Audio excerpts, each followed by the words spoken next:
I'd like to ask Rob really what skills you need to become a GP, because there's that perception wrongly sometimes out there that if you're clever, if you've got 10 A stars in the GCSE or fantastic A-level results, that you automatically become a good doctor or a good general practitioner, and that definitely isn't the case, is it, Rob? So in a sense, as well as those fantastic academic qualifications, there's much more important stuff you need as well as quality. So I'd like to ask Rob a little bit about that, really. Do you mind if I stand? Because I'm not that short, No, I promise. And you guys can see me at the back? You can hear me? I haven't prepared this, but obviously Dylan's lead-in for me was, I was a guy that did 5 years straight through. That was because I failed my A-levels. I didn't get into medical school first time round. I didn't get into medical school the second time and third time round. Kept failing the odd interview. And finally I got in after a couple of degrees and made it when I was quite ancient compared to the rest of my peers. So though I did straight through quite quick, I'd actually had a different career getting into medical school. And if the only thing that you take away from what I'm saying today, it's that if you want to be a doctor, that's what you want to be, because it is the best job in the world. I wanted to be a GP even when I was failing my exams and failing my interviews. I knew that's where I wanted to be. But if you want to be doctors, don't give up. Yeah? You need qualifications, there's no doubt about that. But once you get into medical school, the doctor you're going to be is the people you are sitting in front of me now. The skills you need to be doctors, you all have them. You have them already. All that's going to happen over the next 5, 10 years is that you will hone them. And you'll hone those skills based on who you see, who you listen to, your experiences. And you'll realise as you go through this 5-year or 10-year journey to being a doctor, the type of doctor you're going to be. And hopefully that's going to be a general practitioner working in North Wales, or if you want to come and join us in sunny South Wales. But a GP in Wales is what I'd hope to see in 10 years' time. If we all came back, you'd all be raising your hands and saying, yeah, we're GPs, North Wales or South Wales. I didn't change my mind at all through all the things I did. I thought about paediatrics. I thought about psychiatry, but we do all that in general practice. I thought about emergency medicine. I can't run very fast, but we do emergency medicine in general practice. It just happens to be down the corridor. So all those things you think, I want from a medical degree, that's what we have. In terms of the skills, one of my skills was, I don't know if it's a skill, but perseverance. I just wanted to get in. And again, if you want to get in, don't give up, okay? Just keep at it, you will get in. In terms of what I've shown on the slide, I was getting a bit embarrassed with that naked woman. That's what I saw first, unfortunately. But some of the figures on this slide have the skills and the attributes that you need to be a GP. There's one or two that don't, and I wonder if you can spot them. And if you want to ask me for any clarification, please do at the end. But when I was thinking about this, I often thought, well, what's my major skill? And I asked my colleagues, and they all disagreed with me. But I think the major skill you need as a GP is good communication skills. And why do you need that? You know, you have those skills already. Who thinks they have good communication skills? You need longer arms. So just 2 people in the room. There's work to be done. Guys, you have these skills already.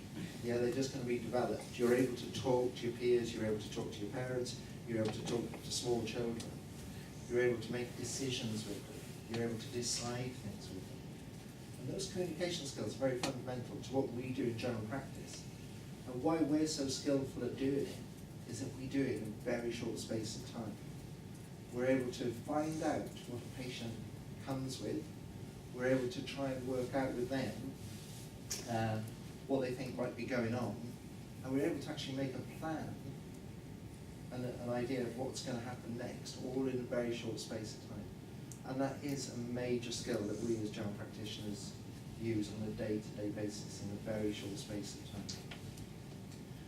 Communication skills are also very important in my practice to allow me to work effectively as a GP, because in the last year, lots of you have been to GPs. Have you only ever seen a GP? You've seen other people. So GPs often work in teams, and again, a couple of figures on the slides, there's good examples of team working. And that's a skill that you develop, and some of you are already doing that. You're in parts of teams already. So communication, team working, are both the two top things that I would say would be the skills that you would need getting into practice. The other thing I think that practice requires of us now is a degree of what we call resilience. Anyone in the room aware of what resilience is? Yeah? It's how you cope when your best mate runs off with your girlfriend, or your little brother decides to trash all your clothes, you know?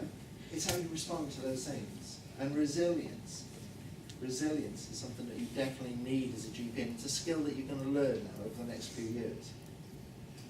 But the way I adapted myself to general practice, like a lot of people who've already spoken, I work 4 days in practice.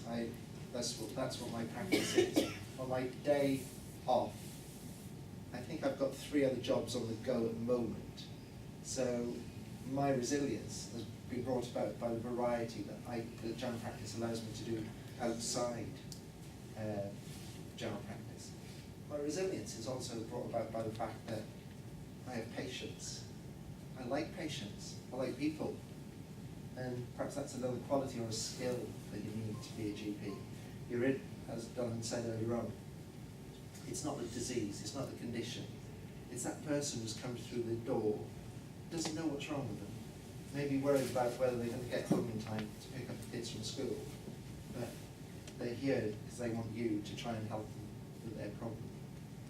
And that's a very good skill to have, to be able to communicate with that person. And it's rewarding for you as a doctor, as a GP, to be in that privileged position, because we have so much privilege to look into people's lives every 10 minutes. You know? So if you want it, stick your hand up. Oh, hi guys. Nellen. I'm more than happy to answer any questions on the figures or anything I just said. I'm also more than happy to come and stalk you in your tea breaks and your lunch breaks, because I think that would be a really good way of saying, Rob, where did you get that tie from? And was this the only shirt that your son could give you to make you look trendy? And yes, it was. Can I ask you, Rob, obviously, from my perspective, looking at that slide, you shouldn't be one of those things, there should maybe be lots of them. So, for instance, Barack Obama, what would you say his attributes were if he was going to become a GP? I think his oratory, his ability to speak to you like you're the only person in the room, to take you as that person. What I think Barack Obama has, and it's an essential quality of us as GPs, is the ability to achieve rapport. If you have a short space of time with anyone, imagine sitting on a train and feeling uncomfortable for a whole hour with someone in the cubicle, in the compartment with you. It's so much better if you can achieve rapport with someone and be able to get on with them. I think Barack Obama has that ability, even 1,000 odd miles away over the TV. I think I've got rapport with Barack Obama. So I guess you need to make that patient feel as if you got your full attention on them, really, don't you? Anybody want to ask Rob any questions at all about anything to do with the skills that you would see that's needed as a doctor or a GP? No? Okay. Oh, No, this one. Do you struggle to make that communication with people in the 10 minutes that you've got? And how do you overcome the challenge of that short space of time? Or is it something you just get used to?